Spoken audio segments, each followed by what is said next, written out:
係高樓林立嘅天際線中，總有唔同嘅工程考驗極限，驅動創新。近期，我哋喺啟德 NKIA 6568發展項目中，成功應對一項高空特殊結構工程挑戰任務。試諗下，係約28層樓嘅高處，5座樓宇之間嘅夾縫中，建造兩塊分別為1.6米及1.45米厚，並且懸挑於低層住宅單位之上嘅高空轉力台，俗稱大砧板，以及安裝外牆鋁飾鏈同埋鋁天花。你會點應對？傳統方法係建造高達28層樓嘅重型承重支架系統，唔單止耗時、成本高，喺高空作業時存在嚴峻嘅安全風險，並且難以與後續外牆飾鏈工程有效協調。喺呢個項目內面，我哋告別咗呢項傳統工藝，創新採用更安全、高效且具實用性嘅臨時鋼結構高空工作台方案，同時為後續外牆飾面安裝創造有利條件。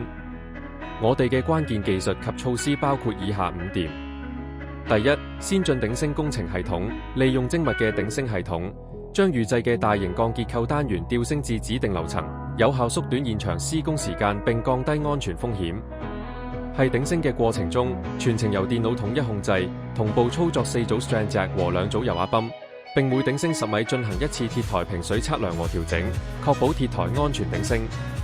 第二，安全鋼結構平台。鐵台組件會先於廠房內預製及後運至地盤5樓砧板平台進行組裝。在組裝期間，大樓會繼續施工，因此在樓宇之間建造臨時保護鐵台，以確保組裝工人既安全。升降鐵台設計以鋼桁架 （steel truss） 為主，以減輕重量。每個鐵台重量介乎50噸至110噸不等。以高拉力鋼纜連接至高位位置 strand jack 系統，整體安全係數達到3倍以上。第三，風力設計考量，颱風或強風可能導致大樓橫向移動，為此，設計隊採用嶄新片 support 設計，俗稱機械臂，連接鋼平台及大樓結構牆，容許大樓橫向移動而唔影響結構安全。在頂升過程中亦需考慮風力影響，3號風球或以上唔會進行升台。在升台前會使用風速儀監測風速，以確保安全。